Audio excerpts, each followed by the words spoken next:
प्रिय विद्यार्थियों, स्वागत आपका श्री श्याम कॉलेज भादरा के यूट्यूब चैनल पर। देखिए, हम बात कर रहे हैं राजस्थान भूगोल की बीए सेकेंड ईयर। राजस्थान भूगोल के अंतर्गत हमने 3 प्रदेशों की बात कर ली थी।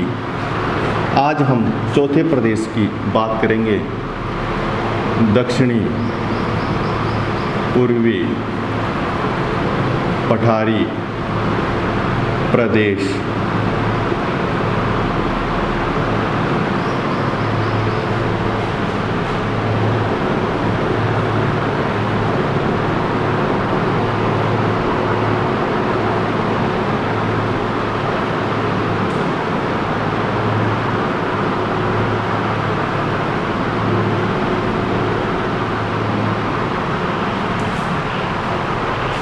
तीन प्रदेशों की बात की हमने,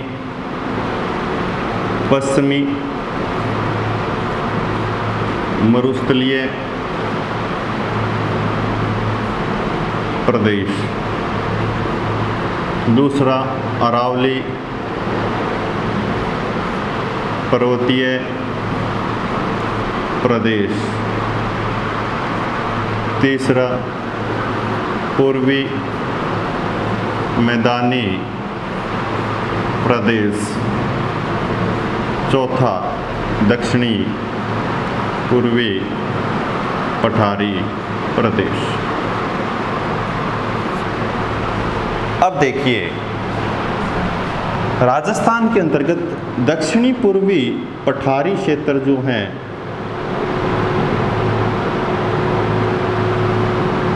ये जो क्षेत्र आपको दिखाई दे रहा है, ये जो क्षेत्र है, ये क्षेत्र आपका दक्षिणी पूर्वी पठारी क्षेत्र।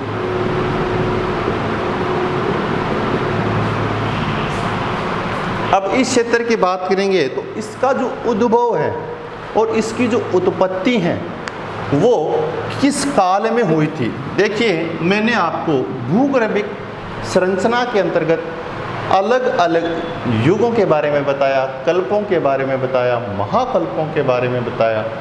इसमें से इस क्षेत्र जो पठारी क्षेत्र हैं, इसकी उत्पत्ति कौन से में? मेसोजोइक में। मेसोजोइक के अंतर्गत क्रिटेशियस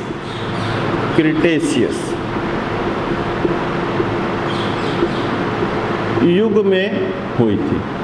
क्रिटेशियस युग की बात करेंगे, उस समय किस भौतिक प्रदेश का उद्भव हुआ या उत्पत्ति हुई थी? किसकी? दक्षिणी पूर्वी पठारी प्रदेश की। अब देखिए, वेगनर के सिद्धांत के अंतर्गत 2 चीज़ों का उल्लेख मिलता है, एक पेंजिया का, दूसरा पैंथालासा। पेंजिया को फिर डिवाइड किया, अंगारा लैंड और गोंडवाना लैंड। उत्तरी भाग अंगारा लैंड, दक्षिणी भाग गोंडवाना लैंड। दक्षिणी भाग जो गोंडवाना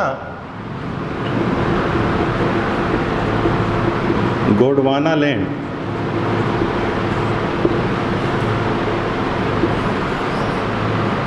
था, और वो गोंडवाना लैंड जैसे ही उत्तरी भाग से टकराया और टकराने के बाद में कुछ पर्वतों की उत्पत्ति हुई, तो ये चीज़ फर्स्ट ईयर में हमें अध्ययन करने को मिलती है।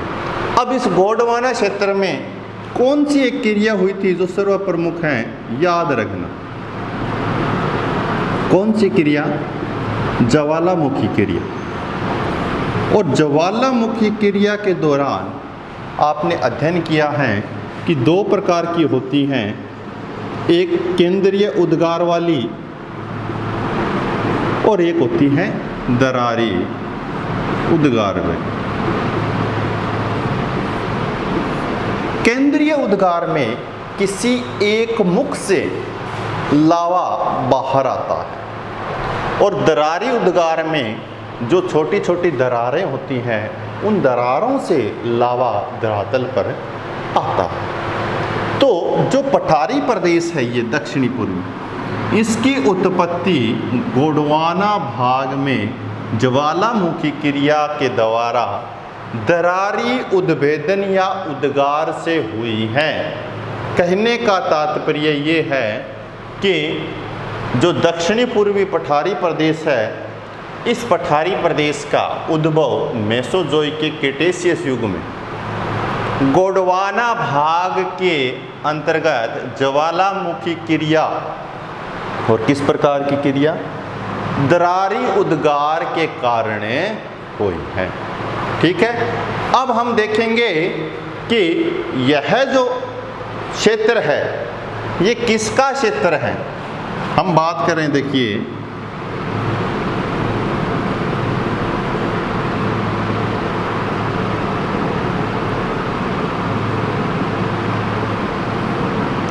भारत की बात करते हैं तो भारत का जो ये क्षेत्र है, ये क्षेत्र प्रायद्वीपीय पठारी क्षेत्र है और राजस्थान का ये क्षेत्र इसी प्रायद्वीपीय पठारी क्षेत्र का भाग है जो यहाँ पर स्थित है। और ये पठारी क्षेत्र किसका मुख्य भाग है, यहाँ पर मध्य प्रदेश में एक पठार पाया जाता है, मालवा पठार। कहाँ पर है, मध्य प्रदेश में। इस मालवा पठार का उत्तरी भाग माना जाता है, किस भाग को, इस दक्षिणी पूर्वी पठारी भाग। और ये किसका है, प्रायद्वीपीय पठारी भाग माना जाता है। अब इसका जो विस्तार है वो विस्तार देखिए। अब मध्य प्रदेश से एक नदी निकलती है महू जिले की जाना पाओ पहाड़ियों से। कौन सी नदी, ये नदी निकल रही, ये नदी, और ये आगे जाकर किस में मिल जाती हैं, यमुना में मिल जाती है। और कौन सी नदी है ये, चंबल नदी। इस चंबल नदी के, चंबल ये भाग पश्चिमी और ये भाग पूर्वी, इस चंबल नदी के पूर्वी भाग में जो भाग आपको दिखाई दे रहा है वो कौन सा है, दक्षिणी पूर्वी पठारी क्षेत्र। और इस पठारी क्षेत्र का जो मुख्य विस्तार पाया जाता है वो कहाँ पर पाया जाता है, कोटा, बारा, बूंदी,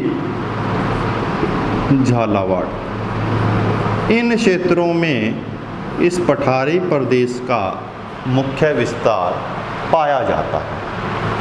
अब हमने सभी के क्षेत्रफल की बात की थी, तो दक्षिणी पूर्वी पठारी प्रदेश हैं और इस पठारी प्रदेश का राजस्थान की दृष्टि से देखें तो राजस्थान की दृष्टि से देखें तो 4 भाग थे और चारों भागों का क्षेत्र हमने देखा था। सर्वाधिक क्षेत्र कौन घेरता है, कौन घेरता है, 61%। कहने का अर्थ है अगर पूरे राजस्थान को हम 100 किलोमीटर मान ले, राजस्थान का जो एरिया है अगर उसको 100 किलोमीटर मान ले तो उस 100 वर्ग किलोमीटर में मरुस्थलीय प्रदेश 61 वर्ग किलोमीटर हैं जो सर्वाधिक हैं। लेकिन दक्षिणी पूर्वी पठारी प्रदेश कितना आता है, याद रखना कितने प्रतिशत भाग घेरता है, 7%।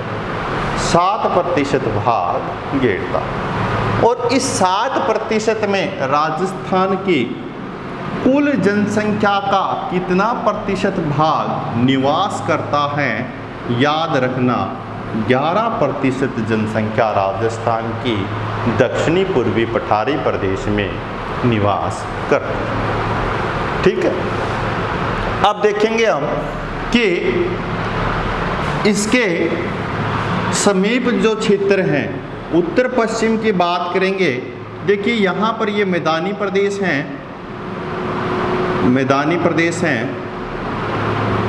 उत्तर पश्चिम की बात करेंगे तो यहाँ पर हमने अध्ययन किया कौन सा भाग है, अरावली पर्वतीय प्रदेश है। दक्षिण के अंतर्गत बात करेंगे, कौन सा मैदान पाया जाता है? मेवाड़ मैदान पाया जाता है, जो माही बेसिन से संरक्षित है। यहाँ पर किस बेसिन की बात की हमने? माही बेसिन की बात की थी। ये इसका सीमाबद्ध क्षेत्र है। अरावली पर्वत पूर्वी मैदान और दक्षिण में जो मेवाड़ का मैदान है वो इसका सीमाबद्ध क्षेत्र कहलाता है। अब देखेंगे कि इस दक्षिणी पूर्वी पठारी प्रदेश की कुछ विशेषताएं हैं, उन विशेषताओं के बारे में देखेंगे कौन कौन सी इसकी विशेषता पाई जाती है।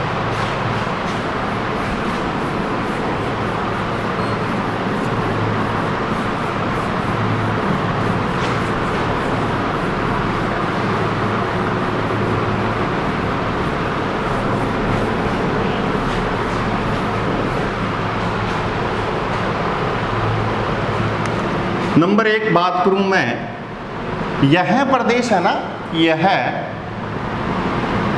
क्षेत्रफल की दृष्टि से, क्षेत्रफल की दृष्टि से राजस्थान का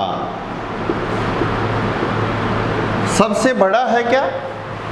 सबसे बड़ा तो मरुस्थलीय प्रदेश हो गया। तो ये प्रदेश है राजस्थान का सबसे छोटा भौतिक प्रदेश है, सबसे छोटा भौतिक प्रदेश है। अब देखिए, राजस्थान का सबसे बड़ा प्रदेश पश्चिमी मरुस्थलीय हो गया और सबसे छोटा कौन सा प्रदेश हो गया? दक्षिणी पूर्वी पठारी प्रदेश हो गया। अब हम इसकी दूसरी जो विशेषता है वो देखेंगे। दूसरी विशेषता के अंतर्गत हम बात कर रहे हैं, हमने बात की कि ये ज्वालामुखी क्रिया द्वारा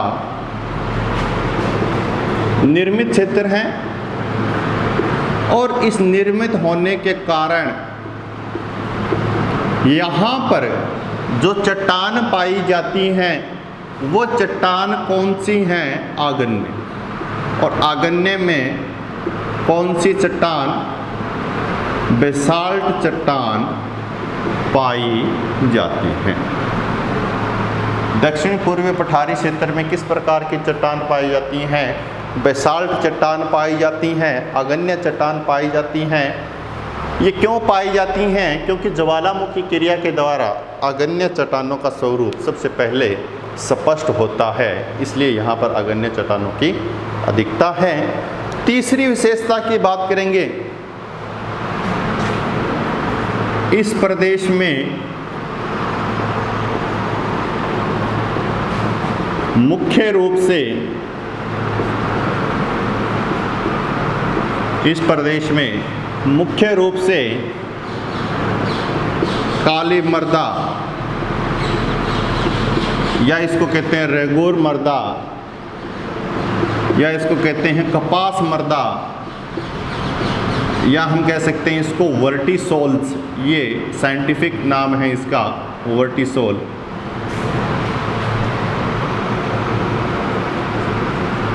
पाई जाती हैं।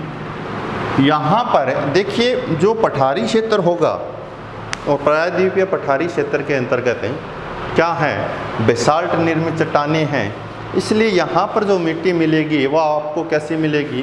काली मिट्टी मिलेगी। और काली जो मृदा है उसमें नमी सर्वाधिक होती है और नमी होने के कारण क्या होगा कि ये जो हैं ये कपास की फसल के लिए क्या होती हैं? उपयोगी होती हैं। और उपयोगी होने के कारण इस क्षेत्र, इस मिट्टी को किस नाम से जानते हैं? कपास मृदा के नाम से जानते हैं। अब हम चौथी विशेषता की बात करेंगे। इस क्षेत्र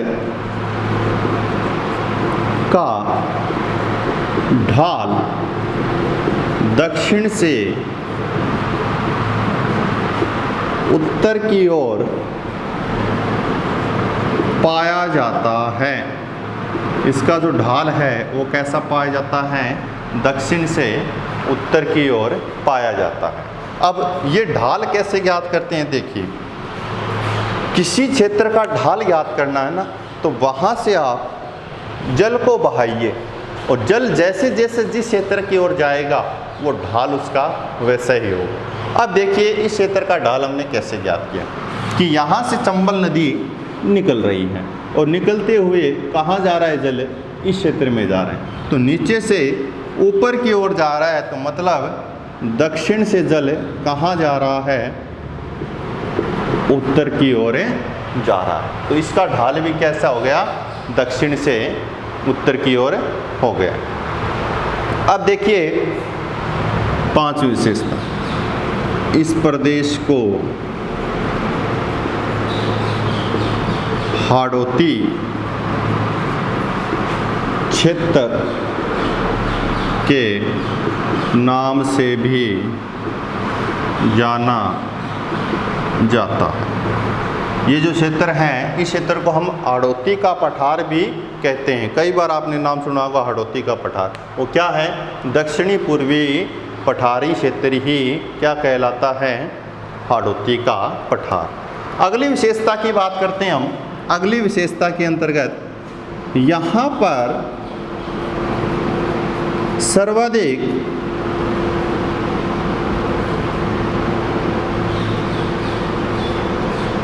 जलीय अपर्दन दिखाई देता है। इस प्रदेश में सर्वाधिक जलीय अपर्दन दिखाई देता है। हम बात करेंगे पवन अपर्दन की। तो पवन अपर्दन की बात करते हैं तो किस क्षेत्र में दिखाई देता है, मरुस्थलीय क्षेत्र में।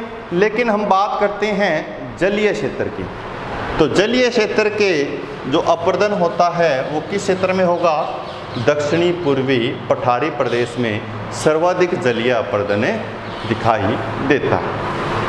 अब ये जलीय अपर्दन क्यों दिखाई देता है, देखिए इस प्रदेश में सर्वाधिक नदियाँ प्रवाहित होती हैं और नदियों में क्या होता है, जल, इसलिए यहाँ पर क्या है, जलीय अपर्दन आपको दिखाई देगा। तो इस प्रकार से हमने इसकी कुछ विशेषताओं की बात की है। अब देखिए, अब इस प्रदेश का हम अध्ययन करेंगे और इस प्रदेश को हम दो उपभागों में विभाजित करेंगे। वो उपभाग कौन कौन से हैं, देखिए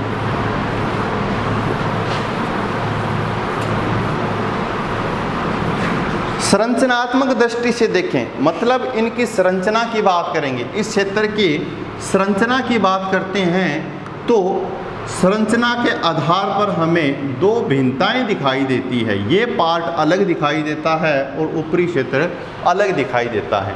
इसलिए हमने कैसा डिवाइड कर लिया, संरचनात्मक दृष्टि से